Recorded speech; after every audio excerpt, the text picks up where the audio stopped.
Muy buena noche, agradezco a todos los que tienen el ánimo de ver cada día estos videos, agradezco la buena voluntad y obviamente las oraciones que puedan elevar en favor mío, de mi alma.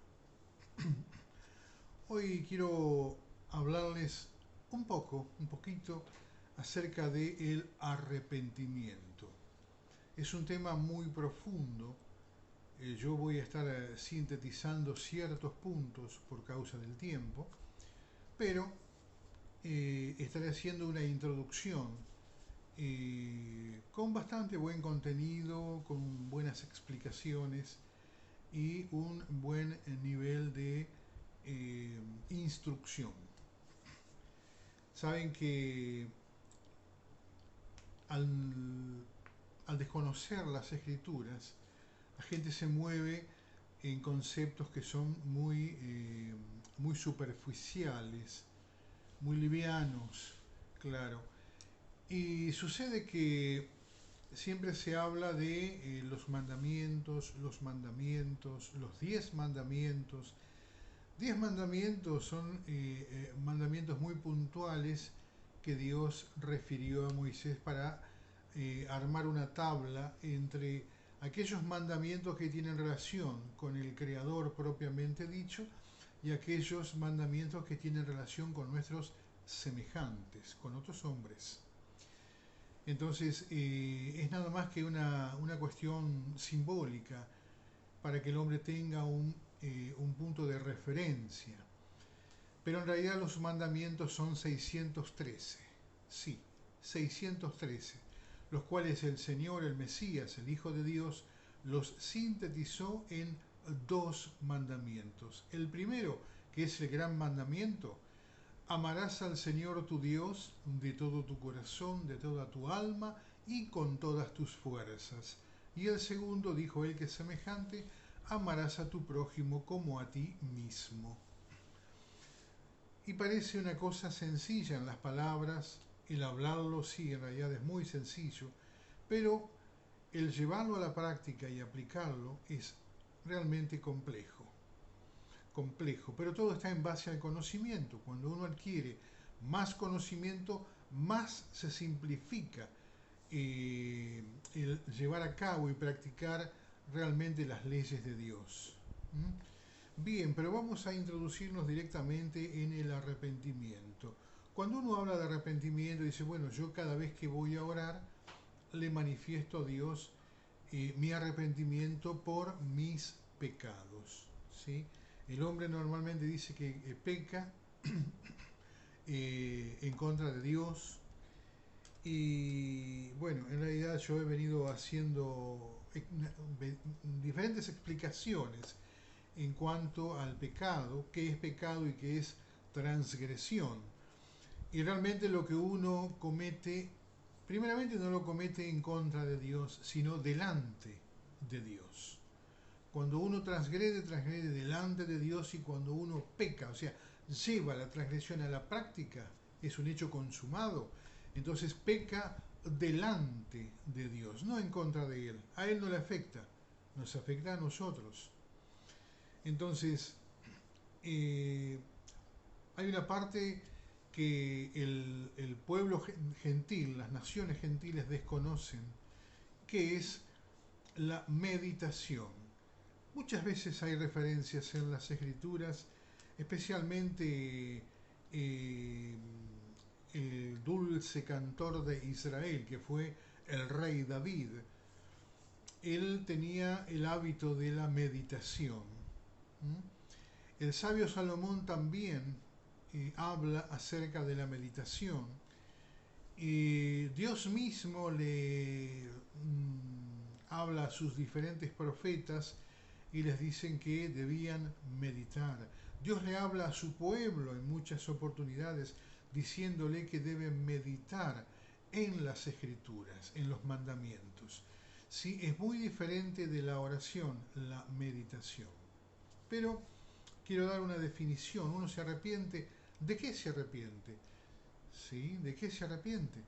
Entonces, cuando no hay una verdadera convicción, ¿sí? Cuando no hay convicción, el arrepentimiento que uno manifiesta es algo muy volátil, muy liviano, es de la boca hacia afuera. Eso Dios no lo considera. Eh, el arrepentimiento propiamente dicho significa perdonarme, perdonarme a mí mismo. Cuando yo tomo conciencia de mis hechos, ¿sí? De mis hechos, ya sea de las transgresiones y o de pecados que he cometido, entonces tomo conciencia y eso el alma lo acusa. Y al arrepentirme estoy perdonándome. ¿Por qué? Porque el perdonarme a mí mismo trae como consecuencia que me ame a mí mismo. Por eso el segundo mandamiento dice, amarás a tu prójimo como a ti mismo.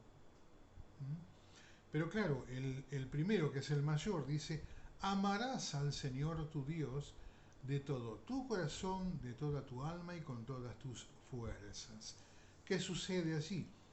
¿Cómo puedo amar si no he aprendido a amar? Si yo a mí mismo no me amo, ¿cómo puedo dar lo que no tengo? Puedo tener buena voluntad, pero ¿cómo puedo dar lo que no tengo? Padres que no han recibido afectos no podrán brindar afecto a sus hijos. Padres que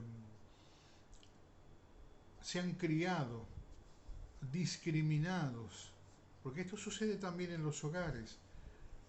Hay padre que discrimina a sus hijos.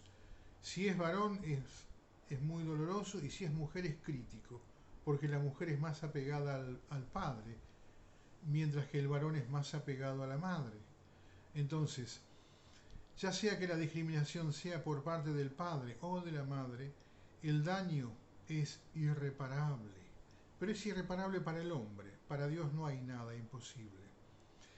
Entonces, permítanme decirles que si no aprendo a amarme, difícilmente amaré a Dios y muy imposible será que ame a mi prójimo. No habrá forma de que ame a mi prójimo. Por esta razón es tan importante el arrepentimiento. El arrepentimiento a conciencia está indicando que yo, en primera persona, me perdono, me perdono. Y ahí trabaja el Espíritu de Dios para que, para que yo comience a sanar mi alma y a educar mi espíritu. Por eso los tres integrantes que conforman al ser humano están involucrados en el gran mandamiento. Amarás al Señor de todo tu corazón, con toda tu alma y con todas tus fuerzas. ¿Qué significa cada una de estas cosas? Amarás al Señor tu Dios de todo tu corazón. El corazón es aquello que está aquí, en la mente humana, y es el que gobierna sentimientos, pensamientos y emociones. Por eso es importante educar al corazón. ¿Por qué? Porque entonces el corazón dejará esas malas costumbres, las malas enseñanzas, las malas prácticas, los malos pensamientos y se volverá a hacer una obra conveniente conforme Dios demanda. Con todo tu corazón, con toda tu alma. Permítanme decirle, el corazón es lo que representa la parte física del hombre, sentimientos, pensamientos y emociones. Luego viene el alma. El alma es lo que manifiesta estrictamente lo espiritual. Debo amar a Dios con toda la amplitud espiritual que Dios me ha entregado como herencia. Como herencia. Todos los seres humanos tenemos tres genéticas, la del Padre, la de la Madre y la de Dios. Tenemos tres genéticas. Luego viene con todas tus fuerzas. Las fuerzas Yo he oído en algunos lugares que enseñaban que las fuerzas son las que manifestamos en un día, de una jornada, digamos, laboral, de actividad, lo que fuere. Pero en realidad la interpretación judaica dice exactamente otra cosa. Las fuerzas del hombre son aquellas que tiene y que Dios le brinda desde el momento en que nace hasta que perece, hasta que muere, hasta que termina su vida física.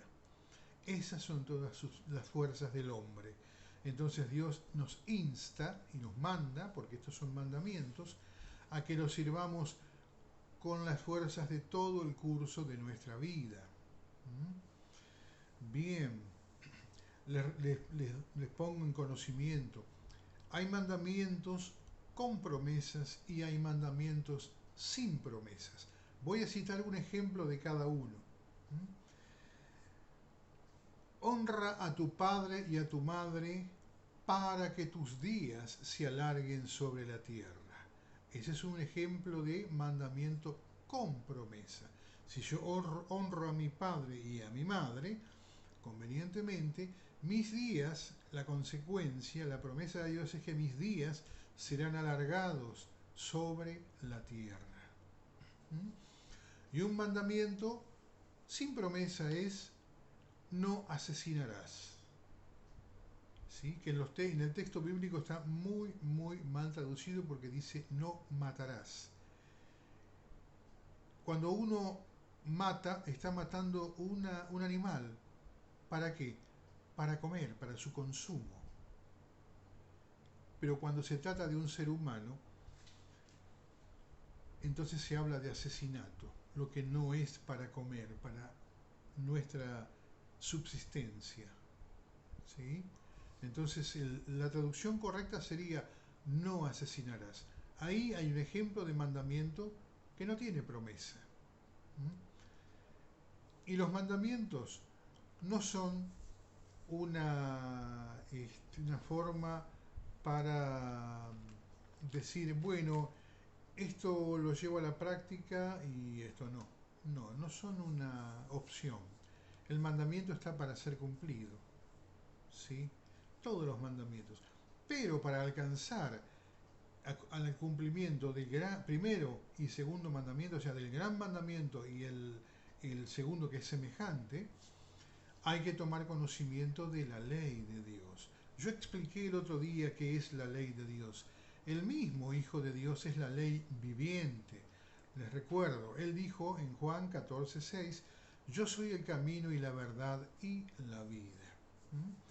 Si eres la verdad, uno va al Salmo 119, en el verso 160, dice, la suma de tu palabra es verdad. Quiere decir que si el Hijo dijo ser él la verdad, es la suma de la palabra de su Padre. Esto es la ley. Entiendan que en lo que se mal llama, porque se ha mal traducido como el Nuevo Testamento, en realidad es pacto renovado. No hay tal Nuevo Testamento, no existe. Es el mismo pacto que Dios celebró con su pueblo, ¿sí? En la salida de Egipto, que lo celebra en el desierto, cuando entrega la ley, la Torá. Torá significa ley. Luego, por las desobediencias del pueblo, es renovado ese pacto cuando los deportados a Babilonia, después de 70 años de vivir en Babilonia, retornan a la tierra de Israel. Allí el pacto es renovado. Nuevamente el pueblo incurre en desobedecer, entonces Dios lo renueva en la persona de su Hijo. ¿Sí? Lo renueva en la persona de su Hijo. Allí está el mismo pacto que es desde el principio renovado por tercera vez. Entonces no hay Nuevo Testamento ni nuevo pacto. Hay pacto renovado. Por eso se llama, en hebreo esto se denomina Brit Hadashah. Brit Hadashah. ¿Se acuerdan de en el libro de Esther? Esther, su nombre antes de ser cambiado en Esther, era Hadashah, que significaba pacto.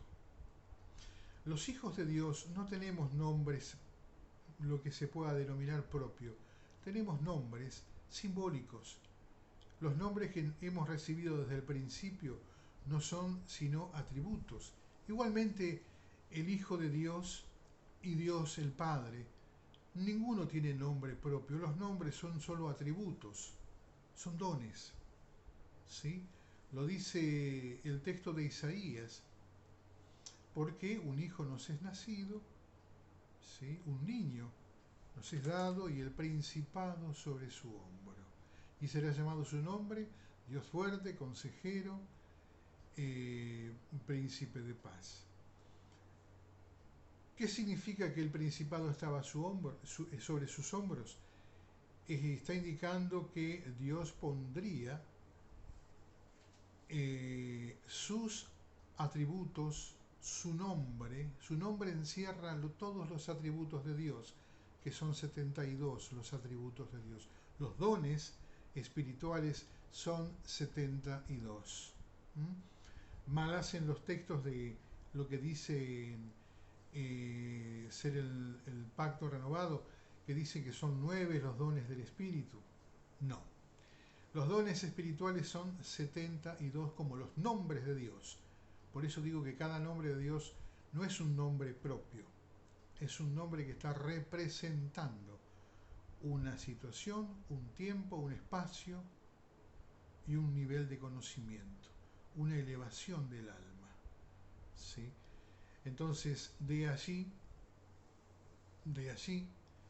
que es tan importante el conocimiento de la ley del Creador. Todo esto que les vengo comentando en cada edición, en cada video, me interesaría que aquellos que tengan preguntas, que tengan dudas o simplemente no estén de acuerdo, puedan manifestarlo con diferentes comentarios. Aquellos que se suscriben pueden hacer comentarios, pueden hacer preguntas, pueden criticar. Las almas no son mías, son de Dios. Así que cada uno tiene la libertad que Dios le otorga. Les agradezco entonces que hayan tenido nuevamente paciencia de atender a estas breves enseñanzas, a estos breves micro de enseñanza. Y como lo hice anteriormente, quiero despedirme con una oración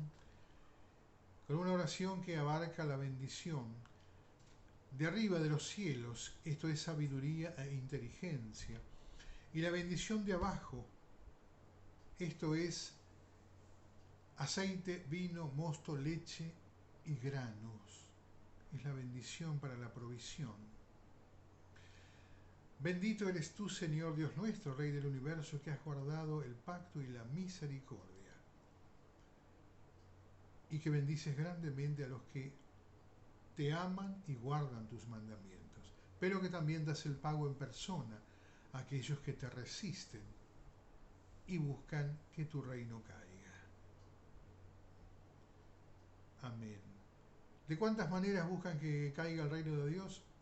Atacando a los hijos normalmente, que somos los puntales aquí en la tierra. Somos los puntales, pero también somos los puntales en el plano espiritual, en la medida en que vayan capacitándose, adquiriendo conocimiento, profundizando en el conocimiento de la ley de Dios, allí van a pasar a ser puntales en el plano espiritual.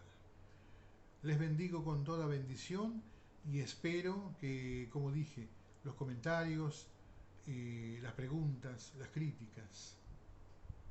Gracias, bendito tú, Señor. Toda Rabá Adonai, muchas gracias, Señor.